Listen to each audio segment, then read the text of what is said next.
Sawadee Cab from Thailand. I'm here at Sai Beach, which is about a 20 minutes drive from my place in Hua Hin.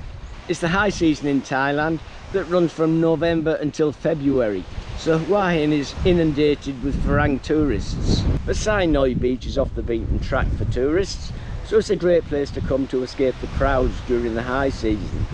Having said that, it's still much busier here than when you come other times of the year, but it's still nothing as busy as Hua Hin Beach.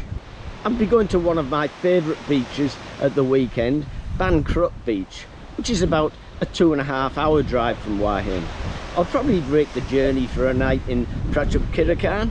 Both Ban Krut and Prachuap Khiri are also off most tourist radars, which also makes staying in any hotel in these areas much cheaper than going to where all the tourists go. So look out for that video coming soon. Now, to get back to this video, you may have seen a video that I made a few weeks ago about when I went to India to have cataract surgery. If you haven't already seen it and you're having problems with your eyes, go to my YouTube channel and take a look, as it may save you a lot of money, and hopefully you'll also get the perfect eye vision like I had, and you'll also be able to get to see the mystical country of India while you're there. The surgery I had was 100% successful, and I now have perfect 20/20 vision. Having perfect eyesight meant that I no longer needed the 2 pairs of glasses that I'd purchased over the past couple of years at a cost of over 20,000 baht or $600 US. Now, the minimum daily wage for many Thai people is 370 Thai baht or US $10.50. Now that's $10.50 a day, not per hour. And most expats who come to Thailand to live or retire have a lot better life here in Thailand than they did in their own countries, due to the fantastic weather, the low cost of living, and also the accepting Thai people, most of whom welcome us to their shores with open arms. Many of those expats who come to live in Thailand take full advantage of the benefits that goes hand in hand with living here, but quite often never give back to the community to repay them for the good life that they're now living in the land of smiles. So when I no longer needed my glasses, rather than just throwing them away, I donated them to an eye charity through Time Optic here in Hua Hin. And by doing this, I'll help a couple of Thai people who would not have been able to afford glasses have a better vision, which will then improve their lives.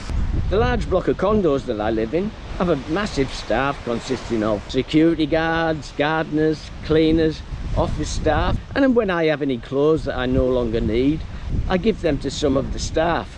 Other ways I help with locals is my condo is cleaned by one of the condo's cleaners once a month, and I always tip her 200 baht, which is about $7 US, and it's always greatly appreciated.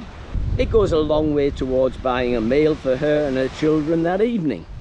Since 1969, when I left the UK, I've lived and worked in 10 countries, some of which were underdeveloped countries with very low wages.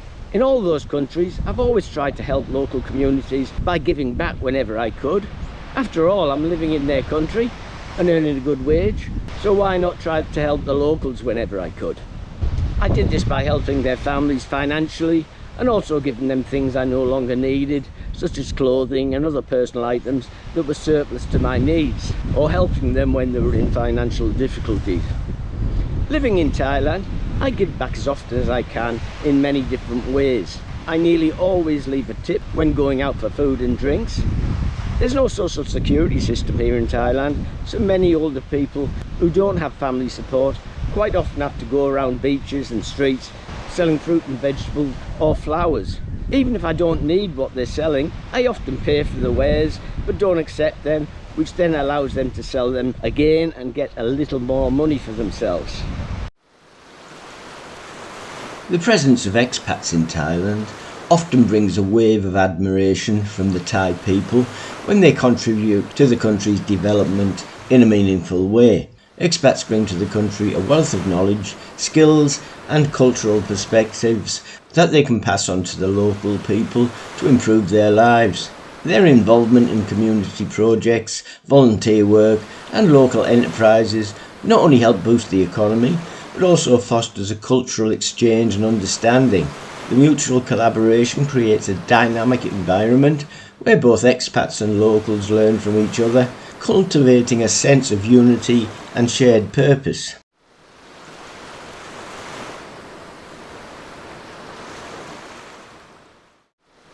One of my favourite ways to help the community is by helping out at a soy dog foundation. Soy dog meaning a street dog or a stray. Or sometimes I just buy some dog food and drive around the area to try to find a dog that looks malnourished and needs some food. When I eventually buy a place of my own with a garden, I'll take 2 or 3 soy dogs off the street and give them a forever home.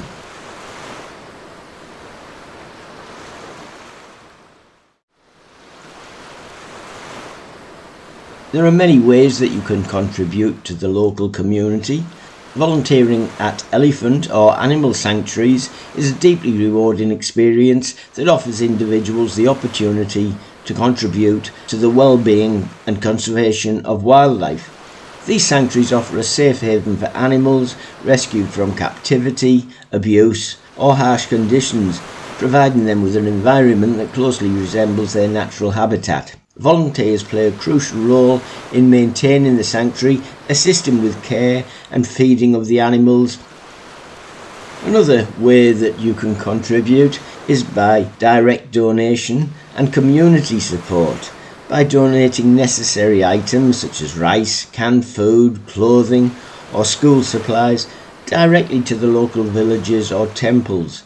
With Thailand being 95% Buddhist, it's always a good idea to donate to a temple or just offer food to the monks who walk the streets every morning to get food to feed all of the monks at the temple that day. Joining an organised beach cleanup group is a great way to contribute to the environmental preservation. This activity not only helps maintain the natural beauty of coastal areas, but it also plays a crucial role in protecting marine life from the dangers of pollution. By removing the debris such as plastic waste, glass and other pollutants, volunteers prevent these materials from entering the ocean, where they can harm or even kill marine life. The Thai people are in awe when they see expats contributing to making their country better. I'm not a saint or a do-gooder. I just think it's important that if you have a better life and getting all the benefits of living in a more economical country, and you're in receipt of a Western pension or income, you should be able to spare a little of your income to make somebody else's life who isn't as fortunate as you have a better life. So if you've moved to a new country or considering moving to a new country that has a low cost of living, the chances are that the wages are low for local people. So if you can, try to help the people in the country that you now call home or will call home in the future. Not only will you be helping your new compatriots have a better life, you'll also feel good about yourself by helping others who are less fortunate than you are. If you haven't already got your free copy of the Koh Samui Flipbook promotion, go to my website and pick up your copy today. It's completely free, yes, gratis, complimentary, and it'll explain everything you'll need to know if you're planning on living or visiting the beautiful island of Koh Samui. So thanks very much for watching, take care, safe travels, and I'll see you in the next video from Pratchuk Kirikan and Ban Krut. Cheers for now. So go to my website and take a look at all my books about retiring or living overseas, as well as 3 of my books in the Thai Died series of books featuring Police Lieutenant Chai Son Sinuon, an incorruptible Thai police officer in a police force that is rife with corruption. These intriguing plots are sure to captivate readers who appreciate a blend of cultural depth and real-time suspense.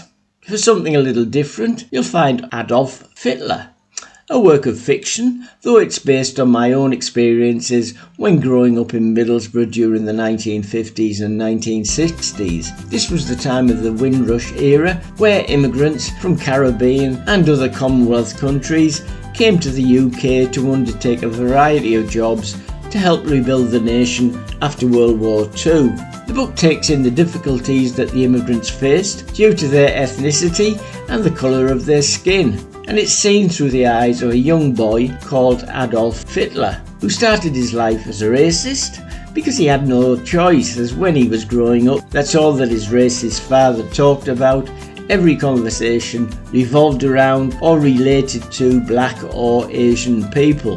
But in 1959, there was a turning point in Adolf's life, an event that would transform the way that he would view the world and live his life, when Winston and Kalisha Brown, two kids from Jamaica, moved into a council house just 2 doors down from the Fittler house. Another book that you'll find on my website is The Deptford Mask Murders, a work of fiction based on a true story. In 1905, a crime took place in London that would change the way that the police forces around the world would identify criminal suspects. The Deptford Mask Murders.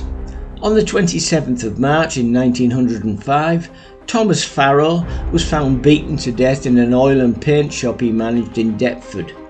Anne Farrow, Thomas's wife, was also badly beaten and succumbed to her injuries and died in hospital 1 week later. This was a crime that Scotland Yard Fingerprints Bureau had been waiting for since the Bureau was formed in 1901. A high-profile crime that would put the spotlight on the science of fingerprinting as a reliable, efficient and infallible system of identifying criminals. A week after the crime was committed, brothers Alfred and Albert Stratton were arrested and later put on trial at the Old Bailey, accused of wilful murder. The prosecution had very little evidence to convict the brothers, and what they did have was mainly circumstantial, except for a thumbprint which was found on the cash box in the Farrow's bedroom above the paint shop. So thanks very much for watching. Don't forget to get your free flip book from my website. Take care, safe travels, and I'll see you in the next video. Cheers for now.